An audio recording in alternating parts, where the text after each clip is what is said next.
This is the Mathematics Education Podcast from mathedpodcast.com.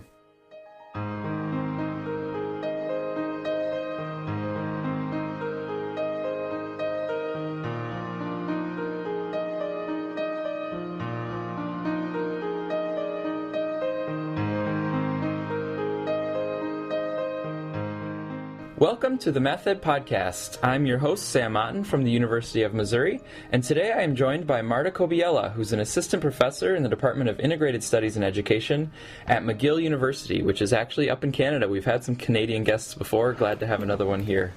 Yes, thank you so much, Sam. We're going to be talking about Marta's study that was published in the Journal for Research in Mathematics Education, Volume 46, and that was entitled The Co-Development of Mathematical Concepts and the Practice of Defining. And this is actually a topic that's becoming closer and closer to my heart. I'm doing some of my own thinking about attending to precision, and part of that, I think, is the defining process and the power of mathematical definitions. So I'm excited to be talking about that study. But before that, Marta, I want to just step back and ask you about your graduate school experience and what you focused on for your dissertation. Yeah, that sounds great. I did my graduate studies at Vanderbilt University in math and science education. My supervisor was Rich Lehrer, and my dissertation investigated students' participation in the practice of mathematical defining, so very much related to this article. This article came out of my dissertation. And I had 3 papers within my dissertation. The first was a literature review that explored studies of classroom environments where students engage in defining. And my purpose there was to create a framework that would discern what it means for students to engage in practice, what that actually looks like in classroom activity, and especially the practice of defining.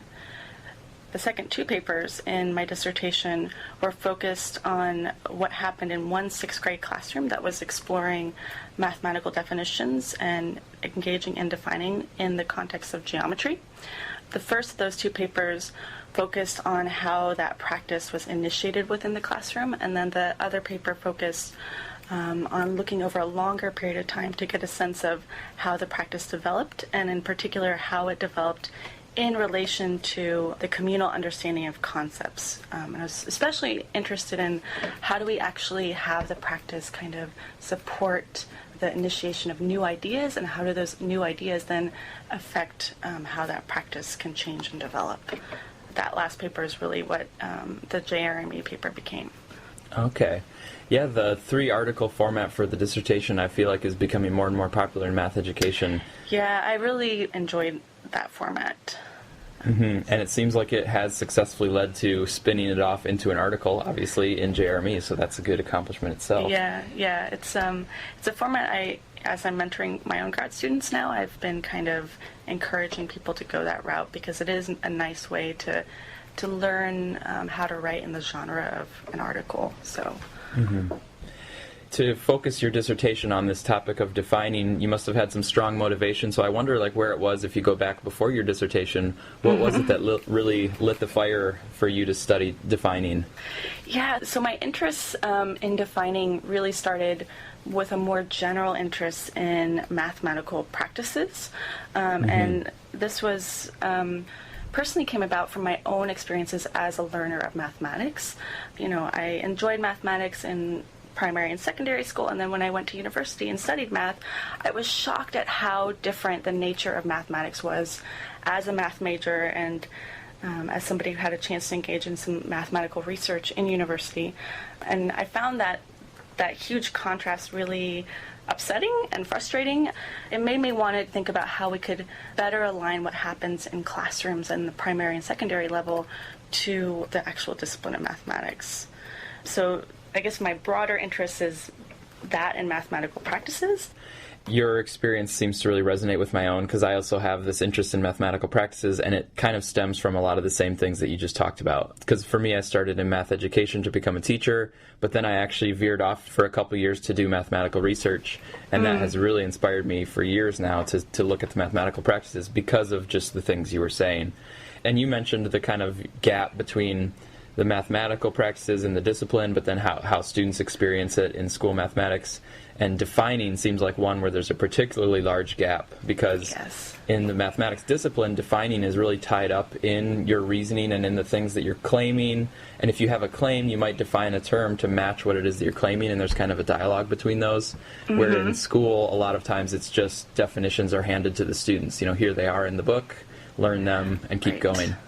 Yeah, absolutely. And it's such a missed opportunity, because defining from all those mathematical practices seems to be one that's especially accessible to students. And I think we have evidence of that from many studies that have been conducted that show these almost existence proofs that it is possible to engage students in this practice at a range of age levels and also in a range of topics.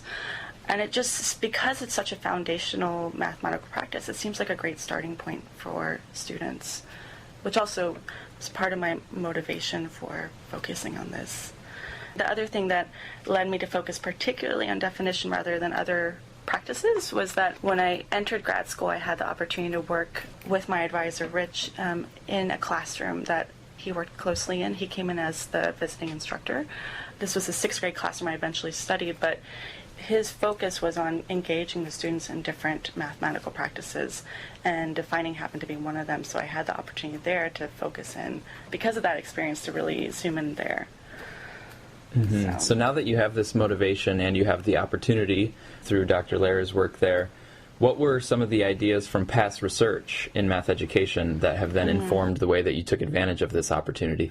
Yeah, so I would say the main thing was that I really tried to build off of all the great work that's been done by scholars looking at mathematical definitions in different learning environments. As I mentioned earlier, I created a framework that helped to characterize the decomposition of the practice of defining using that existing literature. And that allowed us to have a lens for what actually constitute an engagement in the practice of defining, so these different forms of activity. So, for example, some of the aspects, we call them aspects of practice, some of the aspects of practice were things like proposing definitions or evaluating and constructing examples of the object being defined, or describing properties, or constructing definitional arguments, or revising definitions. So these are forms of activity that, if you're looking at a classroom engaging in that work, you can see those things happening, and it helps to kind of to have a language to talk about how students are participating.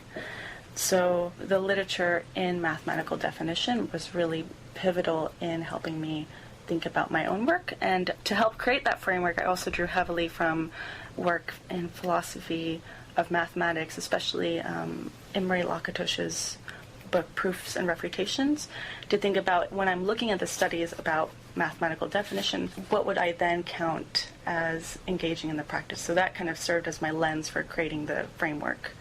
And then I guess the third thing was, I also drew from this idea of Hutchins' idea of concepts and practice, and that although I'm very interested in mathematical practices, it's hard to think of practices without also considering that they are very closely coupled with the development of knowledge. So as practices develop or change, so do concepts, and vice versa.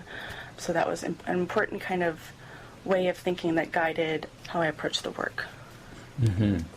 So can you tell us a little bit more about the 6th grade classroom that you were working in, what the context was there, and then who the participants were that ended up being involved in the study? Yeah, so there were 18 students in this classroom, and half of them actually had been in the class the year before. This was kind of our research classroom, and half were completely new to the class. So the classroom teacher looped up with half the students.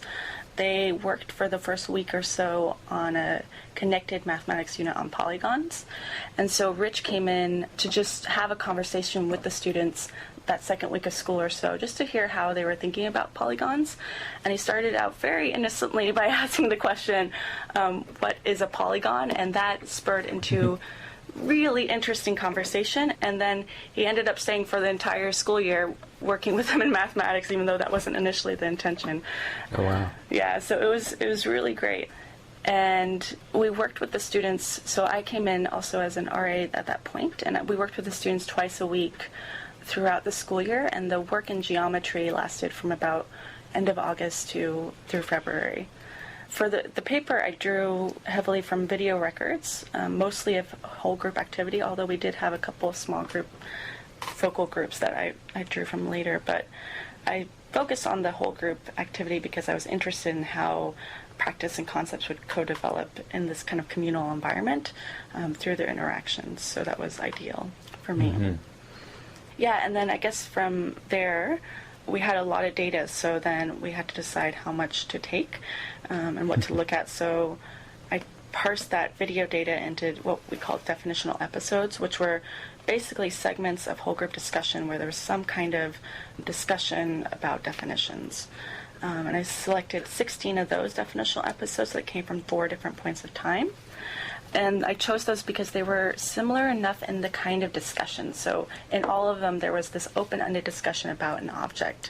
The first 3 were around the topic of polygons, so what is a polygon? And then the last one was about triangles, to see what would happen when the kids were doing something a little bit different. Having that similar structure in discussion was helpful for comparing how they were engaging in practice across those episodes.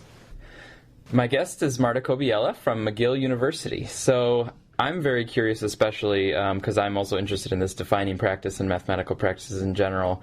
What did you see in terms of the students participating in defining, and how did they talk about polygons and wrap their head around that?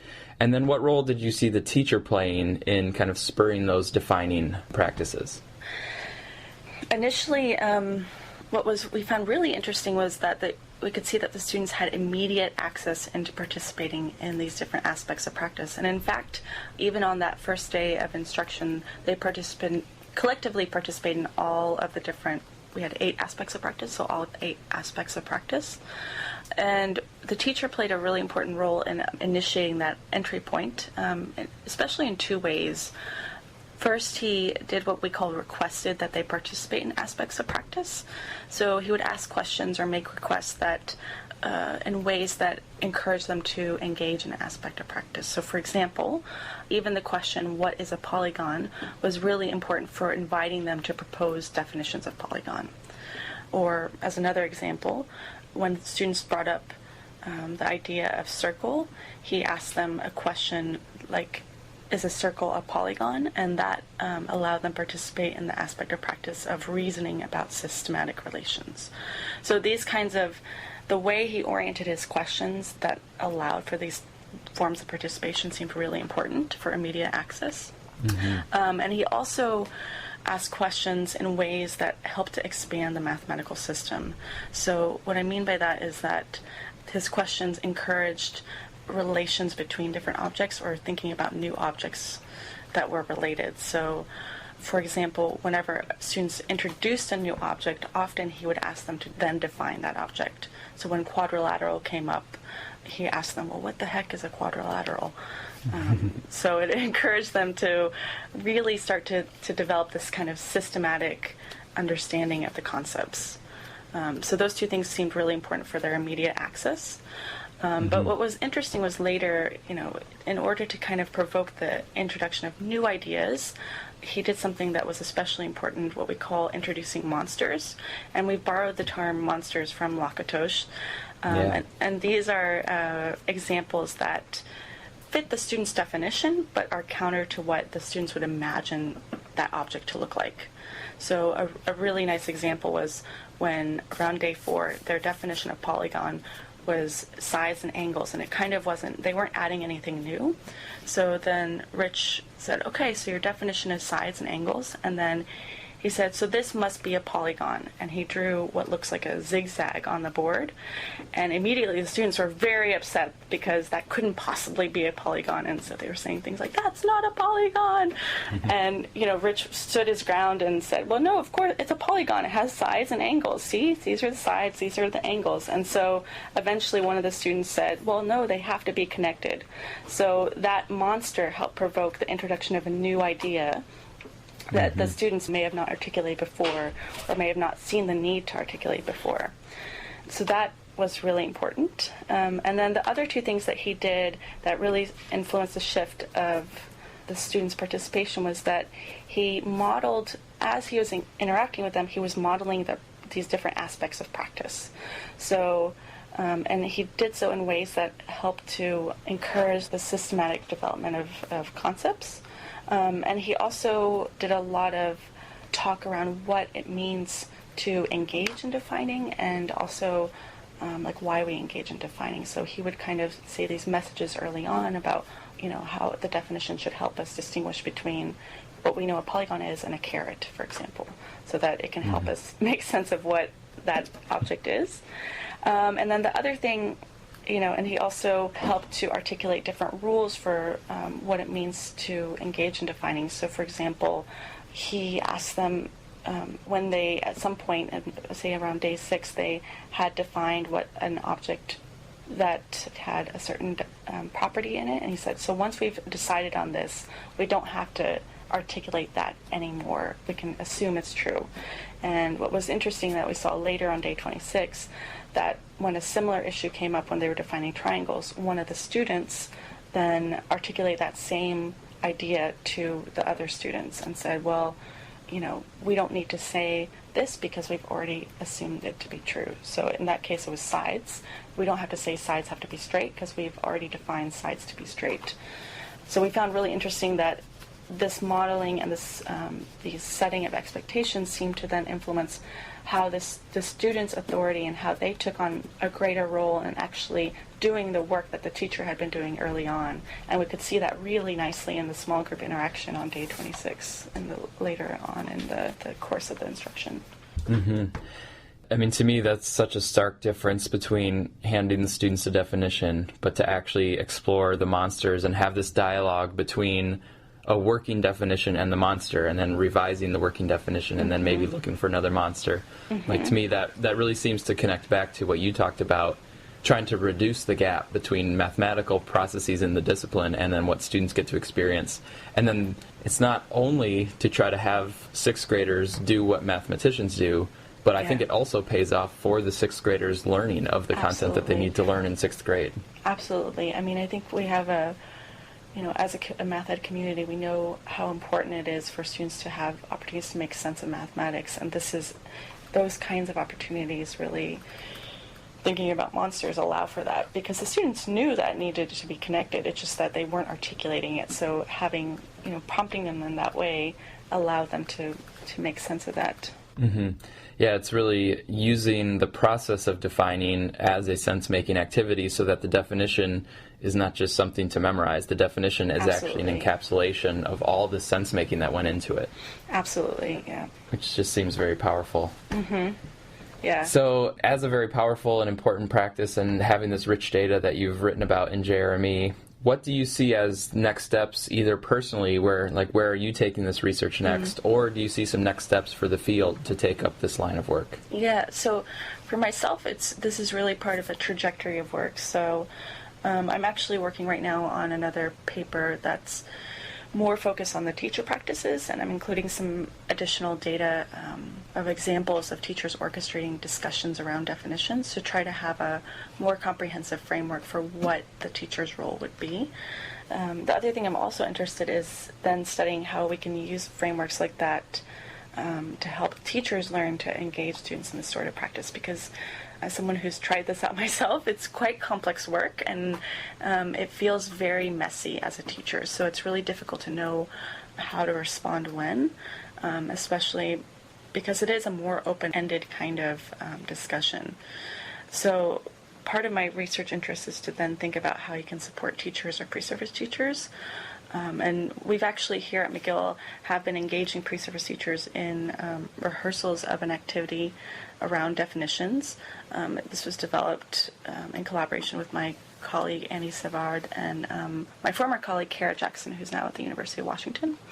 So I'm curious about how, in contexts like that, how to use a framework to guide the design of activities like that, but still making it accessible to a novice teacher who's just learning to orchestrate these kinds of discussions, and also using this frameworks about teacher practice as a lens for whoever is facilitating rehearsals of teaching and trying to coach the novice. So if I know that I want somebody to present a monster and when it would be productive, I might, as a facilitator or coach, then help that create opportunities for the the novice to make sense of when that might be productive.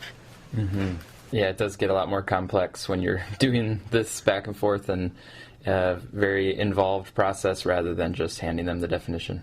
A lot more to have to worry about. Yeah, absolutely. Any other implications that you see kind of for the field or that you'd like to see other people taking up? Yeah, I mean, I think as somebody who's interested in mathematical practices more generally, I personally find these decompositions of practice really useful. I know that there's been work in teacher education that looks at decomposition of teaching practices, and we have some examples of decomposition of practice, of mathematical practice, some work in generalization, Ellis, and also Giroux. So some people have done this kind of work in other practices, and so I think it could be a productive direction for the field, and also having more work that really thinks about how we can try to thinking about the relation of practice to the development of knowledge, because sometimes we think about them in silos, which can be useful initially, but then thinking about them together and how those practices develop. So I think one area is to then think about, if we start to build that body of work, then, for instance, what would teachers need to know to engage students in that practice? So it's kind of an area of mathematical knowledge for teaching in a way that's focused not only on the teacher's understanding of maybe students' understanding of concepts, but also how students engage in practices and what that development might look like. So I think that could be an interesting area of work and development for the field. Yeah, and you kind of mentioned it, and it made me think of the claim that I made earlier about this practice of defining, really strengthening the students' content learning, and that's something that could be empirically investigated. I kind of presume that it's true, and I think others do as well, but we could also have empirical studies to verify that fact. Mm-hmm. Yeah, absolutely. My guest is Marta Kobiela from McGill University. We've been talking about her article in JRME written with Dr. Rich Lehrer. Marta, I do have one more question for you, and this is a question that I use all the time. It's actually, I stole it from my friend Aaron Brackenecki at Michigan State. We were grad students together. This was one he would always ask guests and stuff, but I like it. So, Marta, if you were not in mathematics education, can you imagine either a fantastical or a semi-realistic alternate career for yourself? Yeah, I get excited about learning new things. So, I mean, I think one area I could potentially see myself in is something that's more arts related. So, like graphic design, really, there was a point in my life where I thought about doing something with graphic design. Oh, yeah. Yeah, because it's a nice intersection of thinking of mathematics with art and also with design, which I find really interesting. So, yeah, something around, I think, that might be more art-centered would be probably where I would see myself at. Yeah, do you get any fulfillment out of creating figures for the different writing that you do? Like, do you ever think, like, oh, this study's going to have a really cool figure in it, and I can actually work on how that's going to look? I do. It's funny because I really enjoy the challenge of trying to create something that representationally communicates ideas. It's not easy. So I really do enjoy that design process, and it is like a chance for me to do something that's a little bit more arts-based, because I don't do as much of that now with the work I do. Well, Marta, thanks so much for taking the time and speaking with us. Yeah, thank you so much. It was a really nice opportunity.